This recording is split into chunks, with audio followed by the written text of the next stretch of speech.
Good morning, everybody. Great pleasure to welcome you this morning to the event Venture Briefing. My name is Julia Borri, and we are here at the University of Geneva to celebrate the Week of Entrepreneurship. So this event is part of a larger program, and we are very happy to be here. Together, to our collaborators for this event are the University of Geneva with Unitech and the Science Hub of Innovation, and Fongit. Thanks to all of you for supporting us in making this happen. The Venture Briefing events are a series that take place all over Switzerland in universities to motivate young scientists to go and launch a startup. This series is supported by the Gebhard Rüff Foundation. Among these programs, the First Ventures, InnoBoosters, Venture Kick. We're going to talk about these in a minute. With me this morning to present, we have Matthias Kuhn, working for Unitech, University of Geneva, and James Miners, who will join us online in a little bit. My name is Julia Borri. I work for Venture Lab, a company that is supporting entrepreneurs all around Switzerland with programs and tools. We'll say a few words also a bit later. Our speakers today, you can see sitting next to me, we have Blas Tegenauze and André Babik. Thank you to both of you for joining this session today. Brief look on the agenda. So we'll start with a few words. André will talk later. Then we have a Q&A. Blas will introduce Neya, his company. We'll have again a Q&A, and we'll close the event. The objectives of today are quite straightforward. We would like you to learn about the local ecosystem. What are the options you have if you want to launch a company? How can you get training? How can you get some financial support, some grants or convertible loans? We'll present that. We want you to be inspired. We have two entrepreneurs here that took a leap of faith, that launched a company, and they're going to share how this happened and what are the ups and downs of this decision. And we want you to get some advice. We want you to feel supported, that you know that there's an ecosystem that want to help you if you one day launch a company. Now a few words about the programs that are funded by the Gebhard Rüff Foundation.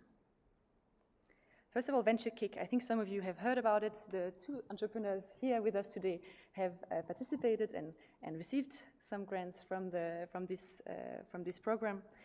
You can get up to 150,000 Swiss francs if you get through the 3 stages.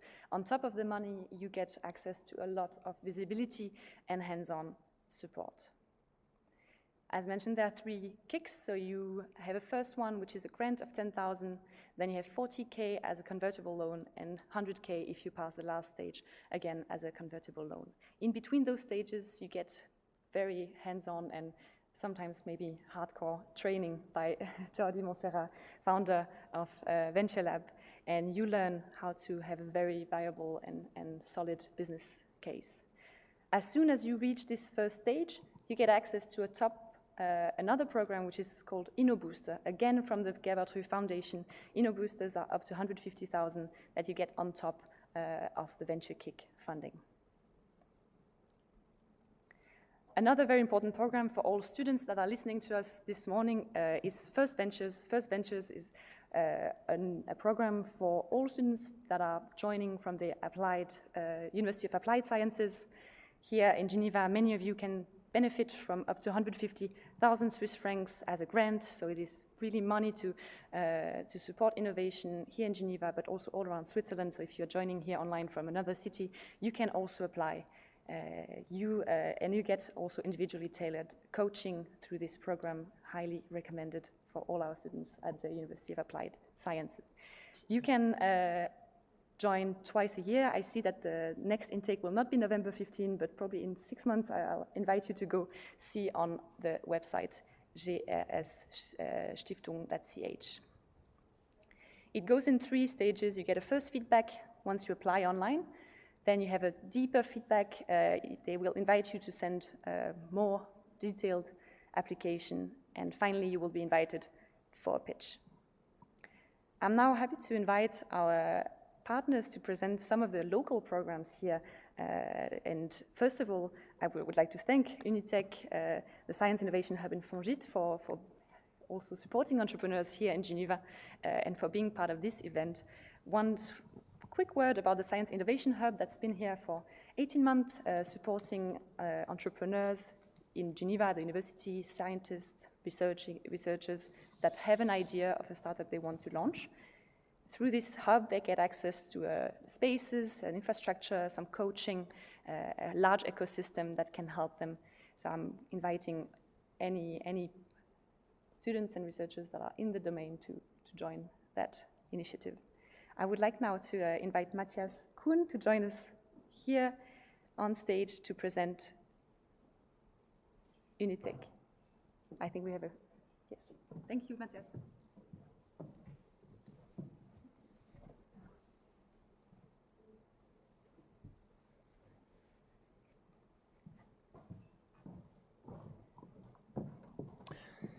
Hello everyone, thank you to Venture Lab for the opportunity to present ourselves this morning. We are co-founders of this Entrepreneurship Week in Geneva.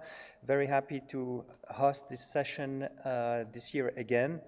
Unitec is the Technology Transfer Office of the University of Geneva, serving the University of Geneva, the University of Geneva Hospital, and the School of Applied Sciences in Geneva, HESSO, Genève. We have mainly two missions. One is to bring technologies developed in our labs to the market. The second one is to help the researchers negotiate their research contracts with the industry. And we have a subsidiary one, which this year is quite important. In November, it's the support to entrepreneurship, including the organization of Global Entrepreneurship Week here in Geneva. So that's for us. Thank you for following this session, and I wish you a great session. Thank you, Matthias. I am now going to invite a partner that could not join us here in physical, but is online with us. It is James Meiners. James, I'm really happy to be able to invite you now to present Fongit. Good morning, everybody. I'm delighted to be here. Thanks for the opportunity, because I am an example of a scientist that made the transformation and became an entrepreneur. And at Fongit, we help innovators transform their idea or research into successful Swiss startups. Next. So, Fongit is devised by innovators for innovators, and we help people with an idea transform this into a successful startup by increasing their success rate and enabling them to focus on customer and product development, as well as increasing their ability to raise funds. So we do this by what we call full service incubation, where we combine all of the components that a startup needs, from the governance, setting up the company, to the coaching, to the ability to spend time with other entrepreneurs and learn from them, and connecting with the entire ecosystem in Switzerland. So next. Today we support over 80 top tech startups, and I'm proud that they have been able to launch over 100 good new products that are making the world a better place. When we select our products, we decide, are they good startups, but also, are these startups contributing to the Sustainable Development Goals?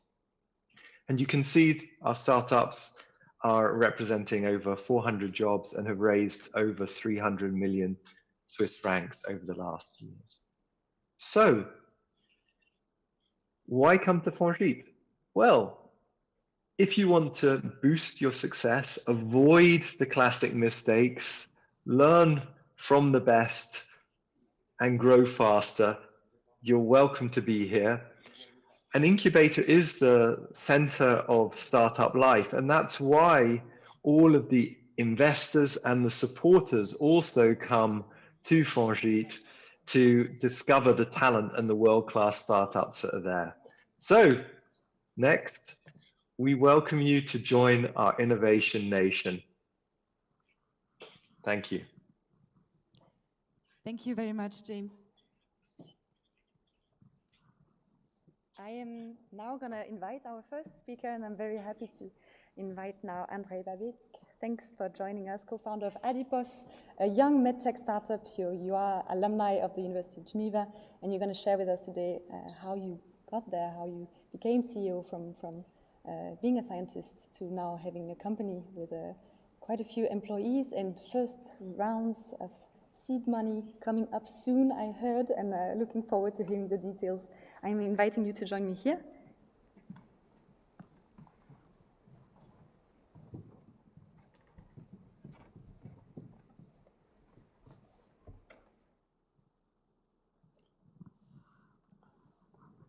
So thank you very much, Julia, for this kind invitation. Thank you for having me. Hi, everybody. My name is Andrei. I'm a co-founder and CEO of Adipos. So the goal of today was not to present Adipos, but let me just say a word about the company. Adipos is a Geneva-based biotech, medtech company developing medical imaging products and technologies. And it's an absolute pleasure to be a part of this venture briefing today. So Julia asked me to tell you a little bit about my journey, how I became an entrepreneur. And you can see here on this slide, well, it's very simple. Ever since I was a kid, I liked Monopoly. So that's a big part of, where I am today and why I am an entrepreneur. The second part, of course, is education. I was lucky enough to have great education, come here to Geneva to do a postdoc and stay a senior researcher, as you will see later on. So having a biotech, medtech startup requires a certain level of education, so it is important.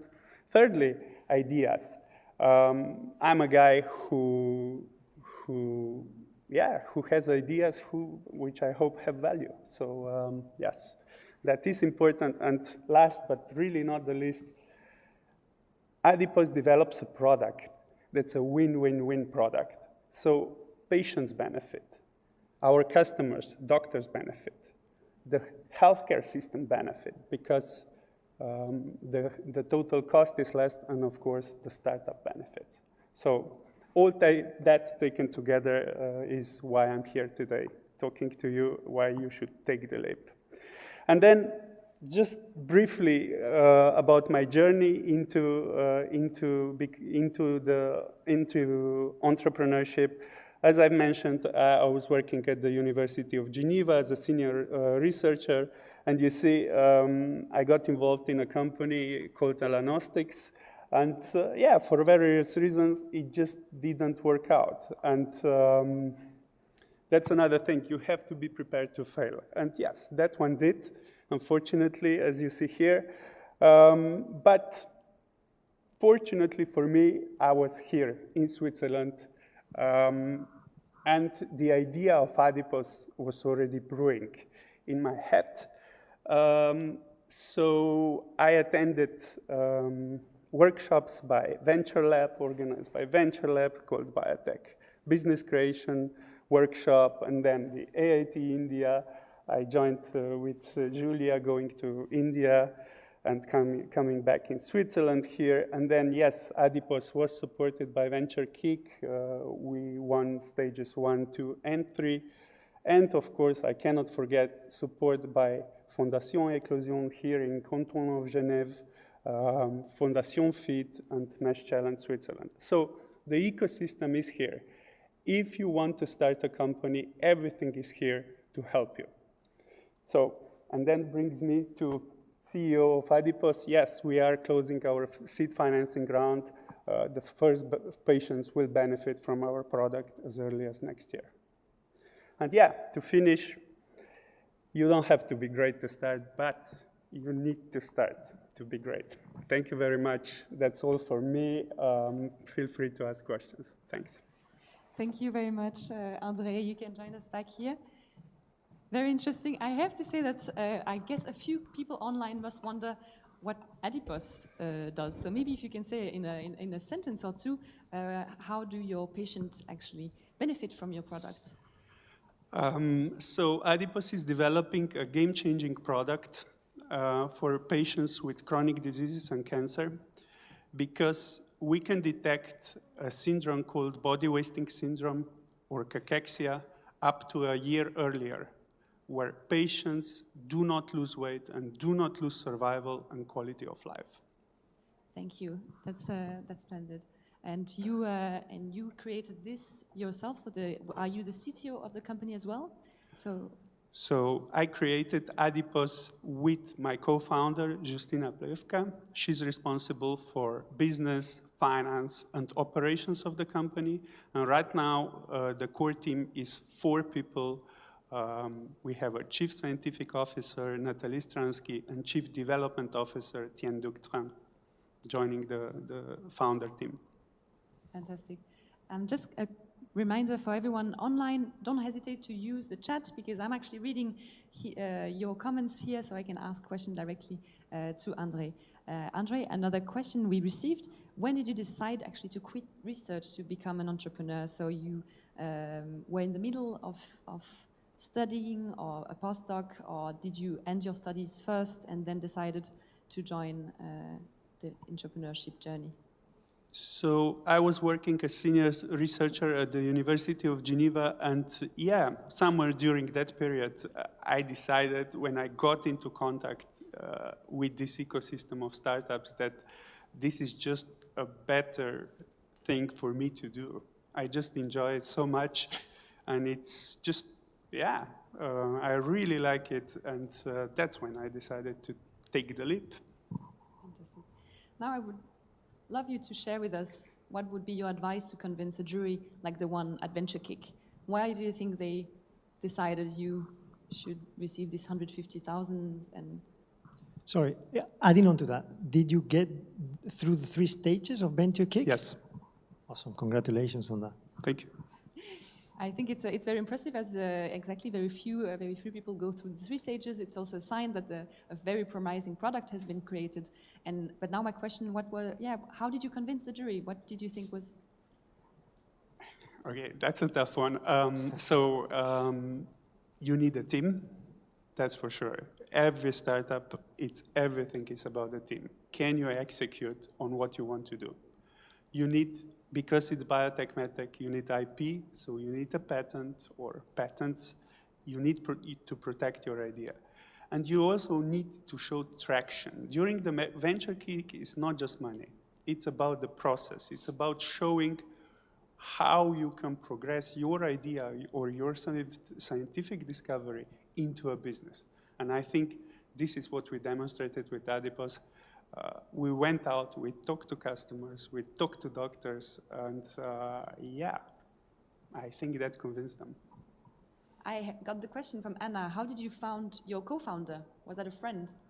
Yeah, I've known her for a while, for a long time, and she was a very good fit in terms of having these complementary skills to mine. I'm a scientist by background, and she comes from finance and business, so that was a really good fit. Yeah, that is a lucky thing here. Not everyone get that chance. So no advice here on how to do that. You were just lucky, I can imagine. Look around yourself. Everybody has a network. It's really important to trust your co-founders. It's really important that the team fits, that the team clicks, and then you get this synergy within the team where you can just achieve a lot with few people, essentially. I received another question. How did you make contact with your tech transfer office? What are the steps? How did they help you? What did they help you? We're in very good relationship with the tech, Unitech, the TTO of University of Geneva. So when we decided that we will launch the company, we started negotiating an exclusive license for the technology.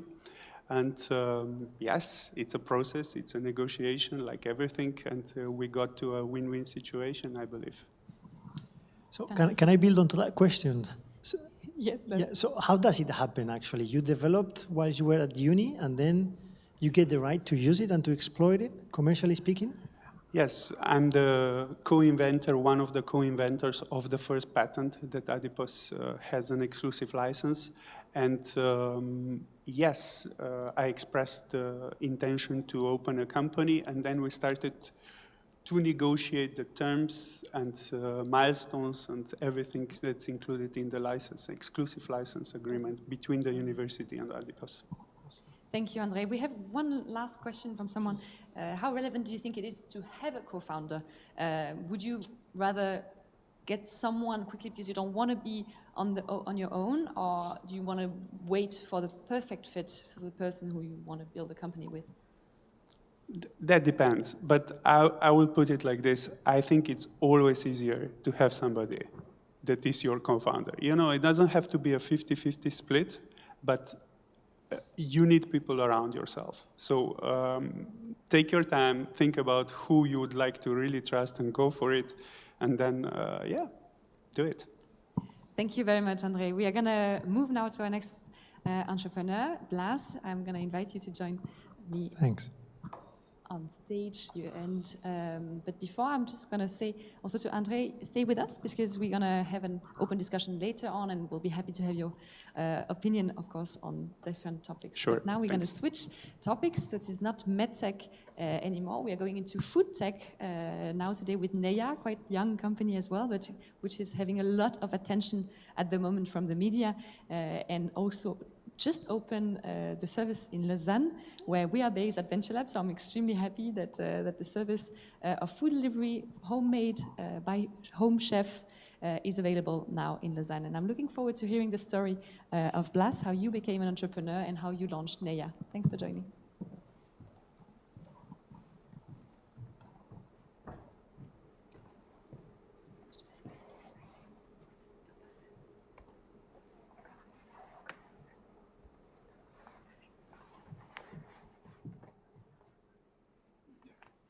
Hi, everyone. Let me just get a few notes out. Before starting, I would like to obviously thank VentureLab, Julia, as well as Constance, who have put together the show today. The sponsorship from Unitech and the cooperation with Fongit have been paramount in putting everything together. And I would like to just take 20 seconds to recognize the great job that Andre has done with Adipos, because I think they're really making lives of patients better, and I hope you get through your seed round very soon and that you get your product out there. And even though there's an empty room in here, I would like to invite everybody that's in here just to a round of applause for you, because I think that you really are doing something that is very good. Thanks so much. Thanks. So I was terrified of coming in here today, to be honest. The last weeks have been very busy. We had a lot of job, and for me, talking to an empty room is not something that I usually do. So it's a first time for me. But I'm going to tell you in a few words what Neia is about, and then I will tell you a little bit about my career, and hopefully one of you or two of you will be able to recognize themselves on my past and perhaps get a couple of tips that allow you to improve and make a little bit more mistakes than what I did. So imagine your morning routine during the work week. Maybe you already have a healthy breakfast. You wake up, go to the office, get the work done, only to realize that when it comes lunchtime, you have nothing healthy or nutritious to eat. So what do? Do you go to the supermarket to grab a cold and soggy sandwich, or perhaps to a corner takeaway, or to a corporate canteen, or to a restaurant to skim your weekly budget? Sorry. Everybody knows how eating well is affecting your performance at work, but also at home. And we all want to eat better and at a more reasonable price, which is why I want to invite you with me today to join Neia's venture on bringing homemade, well-made meals to every working professional across all European cities. Sorry, a little crack.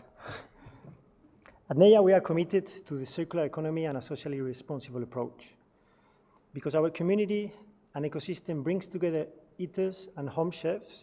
Now you have access at the palm of your hand to homemade, well-made meals. Our marketplace is very easy to use. First, you have home chefs who post a meal. Then you have eaters who pre-order a meal and choose to either have it ethically delivered for 3 Swiss francs or can go and pick up to meet their chef. Ever since the release of our minimum viable product back on May 15th, we have reached a total number of users of 2,500, which have traded more than 1,350 meals. This happened during COVID times, those times at which we were seeing on TV that we had to stay away from each other. So I consider that these numbers, as small as they are, they must be considered as something pretty positive because we were capable of bringing together people with one common passion, which is eating well and having good food. Our little success does not stop there. We have achieved a 50% recurring ratio, a 4.89 user rating on purchased meal, an average price of 14.3 Swiss francs, and we have recently opened Lausanne, as Julia just said.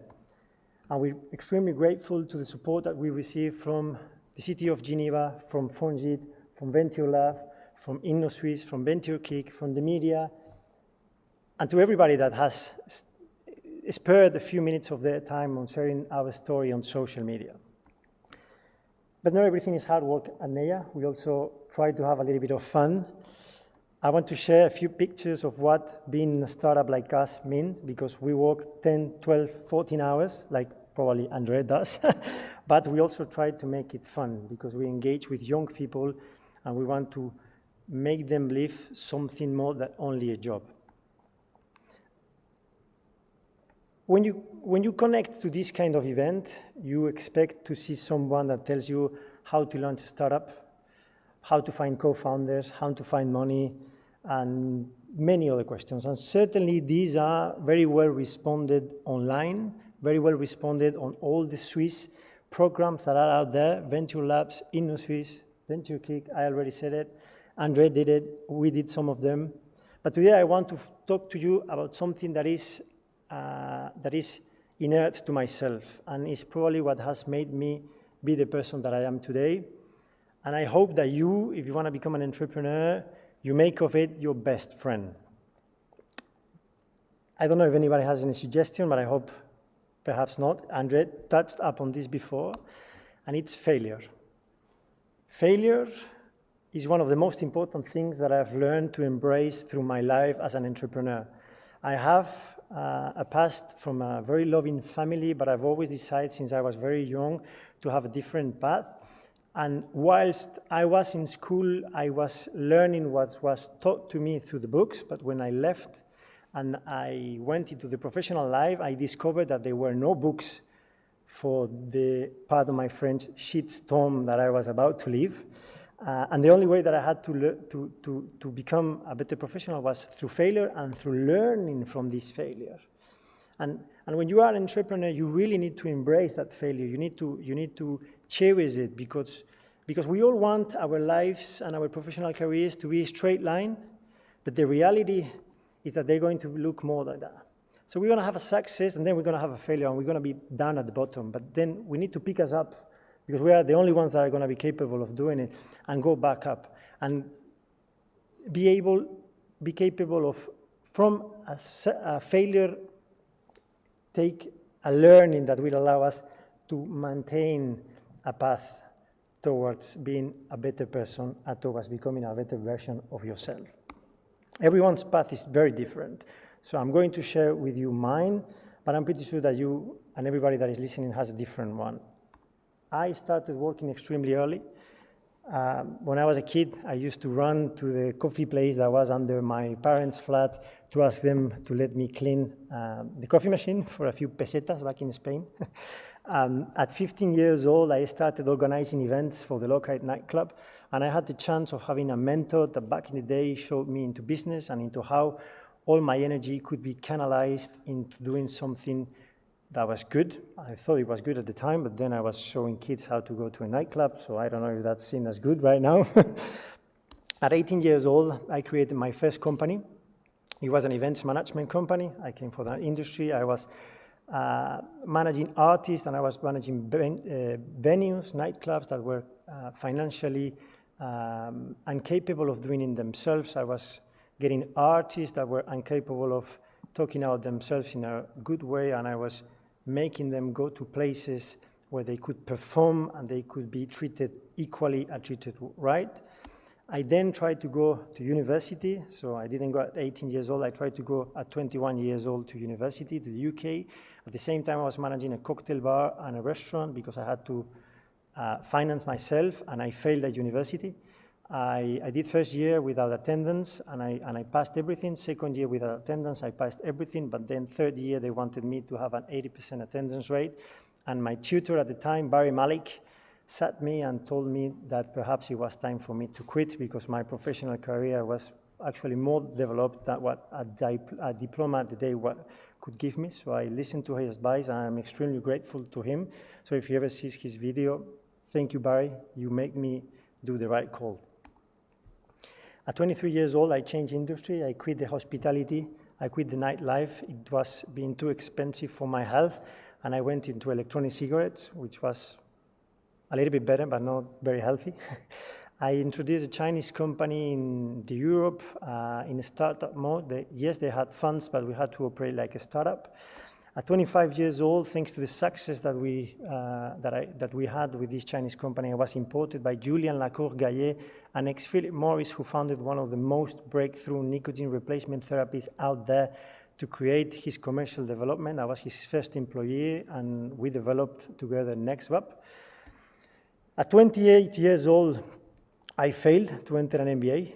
I did not get through all the stages. Guess I was focused on failing, so I did fail. And then at 29 years old, I created Neya, for which I am very grateful for the co-founders that I was able to get at the time, even if they were just temporary. As Andre very well said, it is extremely important when you're going into a company to do something with someone that will be there for you and that will be your secure base. Secure bases are extremely helpful when you need them and also when you don't need them. So if you want to learn more about secure bases, I recommend you to go and read a book that is called Hostage at the Table, that is taught at many business schools in the world, but it will teach you, or it will bring a lot of things from your subconscious to your conscious about why you do things the way you do now, and especially how you can do them better. When I created all the projects that I did in the past, because I only touched a little bit, but I've been helping pro bono and I've been doing angel investments on different companies, I always try to look at 5 different things. The first one is why I wanted to do what I wanted to do. I wanted to create Fresh and Blunt, which was my first company, because I wanted to help artists that were incapable of marketing themselves to do it and to have good remunerations. When I started Neya because I wanted to bring homemade, well-made meals to working professionals that are incapable today of having them because they are too expensive or because simply they are not available to them. If you want to read more on why, I recommend you to read Simon Sinek, Start With Why, or watch his TED Talk. It's fantastic. It's 15 minutes briefing of the book. And people will follow you not because of the product that you have or not because of the route to market, but they will follow of why you do things you do it. So it's very important that you that you pin the why first of all. You need to know who your market is going to be, but it's probable that you will once again fail at knowing it. We thought at Neya that we knew that people would buy if they are less than 39 years old. The reality today is that 50 or 60% of our buyers are actually well above 50 years old. You need to know what you're going to be selling, or what is the way that you're going to be giving this why and whom you're going to give it. Is it going to be a mobile app? Is it going to be an agency? Is it going to be a test? Is it going to be whatever you are going to invent? And once you have that, I recommend you to read the Mom Test from Rob Fitzpatrick and go and test it. Go and talk to people. but not to your friends, because your friends love you and everybody loves an entrepreneur, and it's very easy that people tell you that's a great idea. But the reality is that perhaps it's not a good idea. And perhaps the route to market plan that you had decided is not very good. So Rob Fitzpatrick Mom Test book will teach you how to make the good questions to have good answers from people that want to lie to you. The key question for me is how you're going to do it. I'm going to touch upon that later on, because a good idea, even if Andres said that is worth a lot, and I agree with him, I think that building onto that, you need to make it a product, and that product, as he has done, you need to have a route to market. And he very well said that he got VentureKick because the route to market plan that he has. And when you're going to do it? You can start thinking when you want to launch your startup. I think the time is now. Unless you have a red flag. If you want to learn our red flags or inflection points, IBM's CEO back in the day wrote a book on inflection points on industries. It's called Only the Paranoid Survive. Fantastic book. And once you have tailored these 5 things, you must go into execution. An idea without an execution is worth nothing. And I'm not saying it, it's Steve Jobs who said it. I am just going to show you his quote. An idea is worthless unless executed. They're just a multiplier, and it's fine to do a business plan, and it's fine to do a presentation, and you have to do it because you have to understand it. But there is a moment where you need to step away from your office and from your house and from your university, and you need to go there and you need to go to test it, and you need to do your market plan. And if you look at the companies that have succeeded over the last 10, 100 years, you will realize that some of them have a very bad product but a very good route to market plan, and some of them have a very good product and a very bad route to market plan, and they did not succeed. So I invite you to spend quite a lot of time thinking how you're going to get the consumers and how you're going to capitalize your business, because that will probably make the difference in between you finding investors, finding co-founders, and finding people that will help you, and you not doing it and therefore failing, hopefully learning, and go back again with the second, third, fourth, fifth startup until you finally succeed at becoming an entrepreneur. Before leaving you today, before going into questions, I'm going to leave you with a quote that is currently stuck to my computer since 5 years. I don't know if any of you are followers of the UFC, but if you are not, perhaps you have heard of Conor McGregor, which is a very cumbersome character, but he said very, very, very clever one day, there is only one impossible thing, and that's to be a man or a woman who never gives up.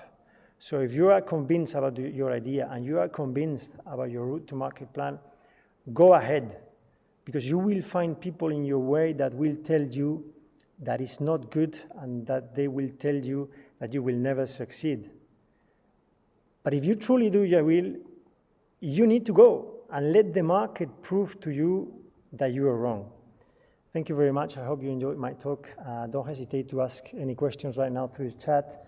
Also, you can engage with me on blas@neya.app or even my mobile phone. I'm always happy to help any entrepreneurs out there or anybody out there that wants to ask a question. It's 079 910 1234. Thank you so much. Thank you very much, Blas. What a success story, actually. I just have a quick question about the stage where you are at now with Neya. Yes. How many people are working for Neya? We currently have 7 employees at the Geneva office and 5 more in Spain, which are the development team. Yeah.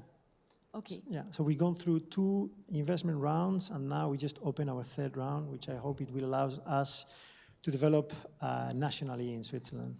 Interesting. So you're active in Geneva, And Lausanne. mainly, and Lausanne, Yeah. and you want to expand. Yes, Geneva Canton, Lausanne, and the surrounding area. So it's a total of 30 communes. Fantastic. Yeah. I see a question on the chat now. Yeah. Someone is asking where you see Neya in 3 or 5 years.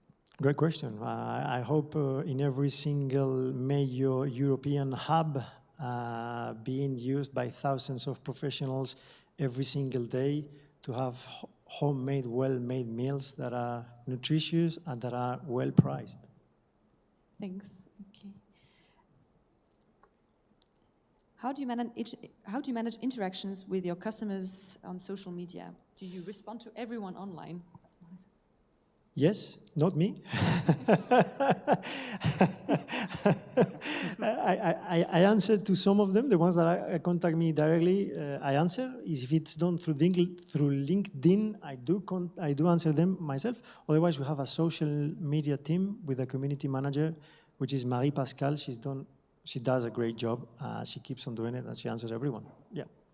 So you seem to have been an entrepreneur for forever, pretty much, because you launched your first company at 18. You were already trying to find some tricks to get some paid jobs with 15.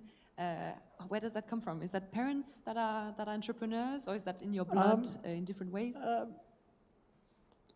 I think I really don't know where it comes from, but it seems to be like with Andre, something that has always been inside me. I mean, I've been bad at school, really bad at school. My mom, she's an entrepreneur, but I've never been exposed to her entrepreneurial career.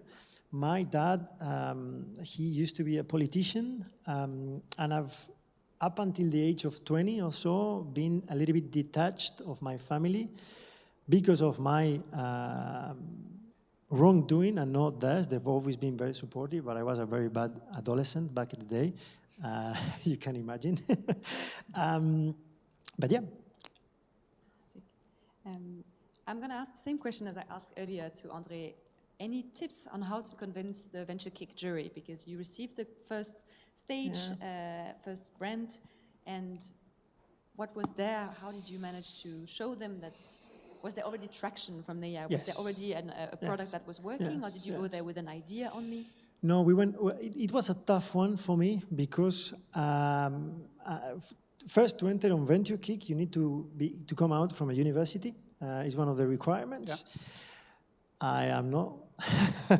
I do not come out of a university, so I had to find people to work with me that were coming out of university, so we could apply to that. And also we had the support from Fongit, which allowed us to do so. And I think what convinced the jury was our traction. There was a lot of questions around the health issue, because we are allowing people to cook from home.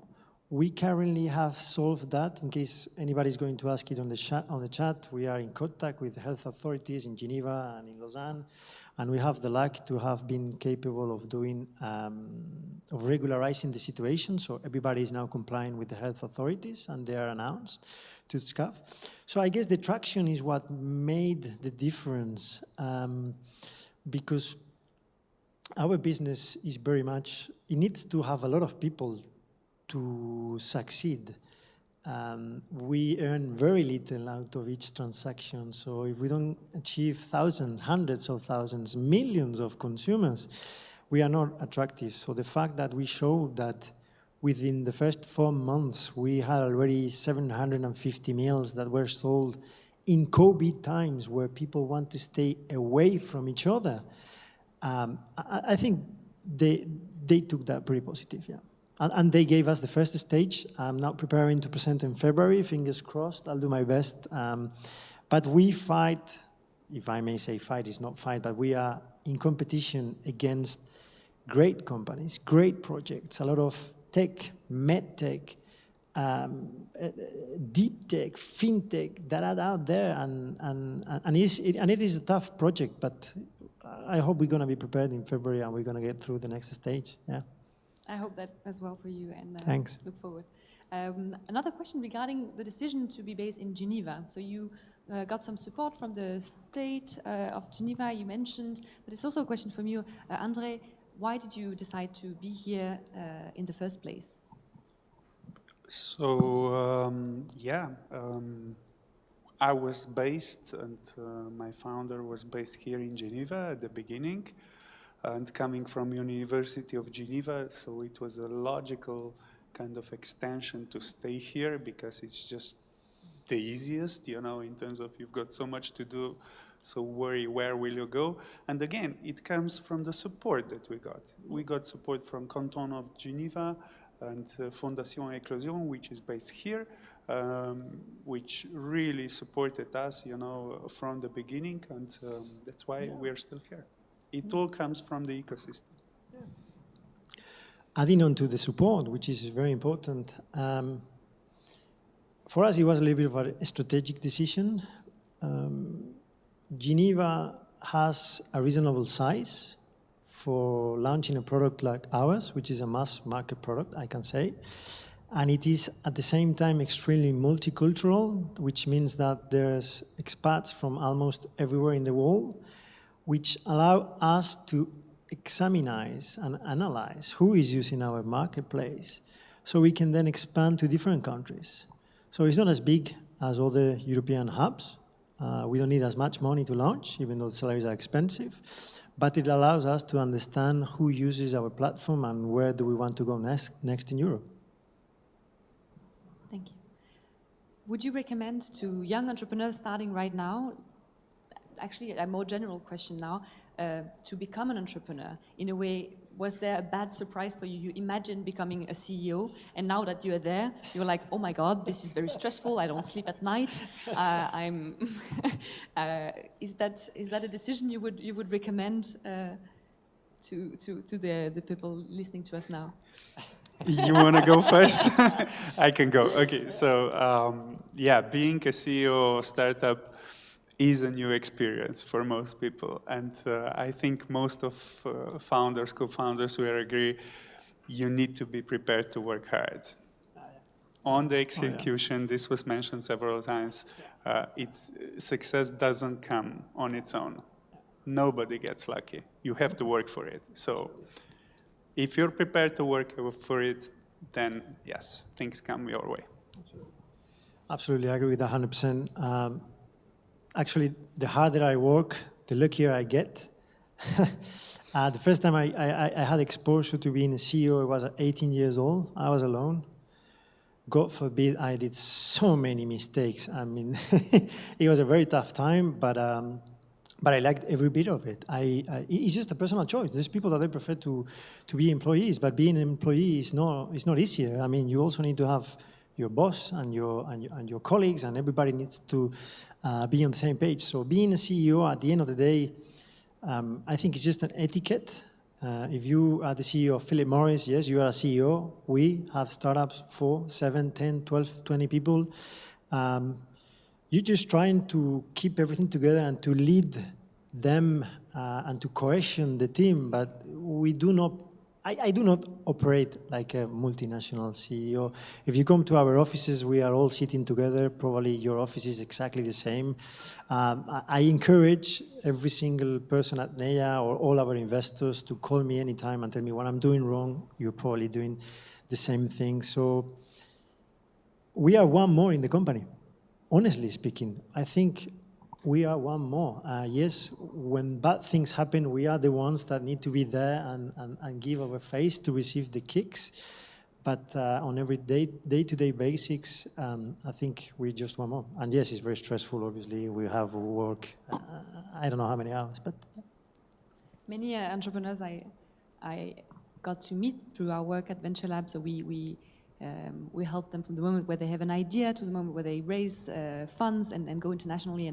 And I had the impression that there is this first year where it is extremely stressful and most people have a hard time sleeping and they don't get all the support they need. And that's what we are trying. We are trying to give as much support as possible to avoid that and to make it easier.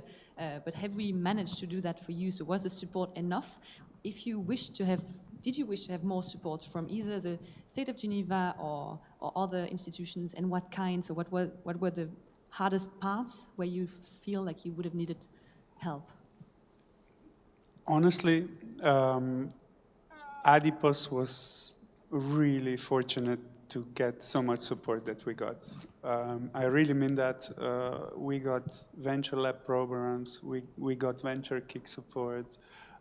Here in Geneva, I mentioned the support from several foundations in Canton de Vaud. So we are really grateful that the ecosystem, that everything that is set up here to succeed helped us through this first, and I agree, it is the most difficult period. It doesn't get easier as you go along. However, I agree, it is hard to start. And yes, we are grateful for everything that we got from the system. And yeah. Well done. Well done on getting all those aids from the state, which are there for everybody that wants to go and get them. We were very, very lucky to be assisted and helped by some of them, and also very lucky to be rejected by others, because it made us understand what we were doing wrong and how we could adapt ourselves. Coming from a medtech, there's a certain number of grants and helps that companies, medtech, fintech, have access. I think the food tech sector could benefit from a little bit more of a push on different areas. We faced the comment of not having a patent or not having a science background many times. But that's just what it is. I mean, what we got was fantastic. I mean, better than what I got back in the day with other companies, that's for sure. But if you ask me, I think that nutrition is very important. Eating well is extremely important. Many health issues can be prevented by eating good food. And there are many companies out there in Switzerland working extremely hard to get good food on your plate, direct from local sources, Magic Tomato, Farmy. There's others doing deliveries of good food, Kiwi, Green Time, and kudos to them, because they faced the truth of sometimes, unfortunately, not being that attractive as science startups, because we are in a science canton, and it's just what it is. But they're doing a great job. They're doing a great job. I think that's not a surprising point you're mentioning here. I think the Food Valley is launched soon around Lausanne, and there is a new masters in food tech coming up at the University of Zurich. So we can sense there is something happening, but there is more still for maybe some deep tech projects in the medtech sector. Definitely a few more aid there. Thanks to both of you for sharing your perspectives on that, sharing your journey, how it was for you. I'm going to continue just talking now a little bit about the programs that we have. As the people listening are interested in becoming entrepreneurs, we want you to feel supported. We want you to feel that you are not alone in this, and there are the programs by the Foundation Gebhard Rüff that you can apply for. So the idea, it's a philanthropic fund, so they want to support innovation, they want to support young innovators to launch their projects, so we kindly push you to give it a try, to send applications and try to get that support and become the entrepreneurs of tomorrow, let's say it like that. I'm just going to pass, I would love to hear from you. So now we have the little interactive moment, but it's not as interactive as we wish it could be, but we'll invite you to use a short link.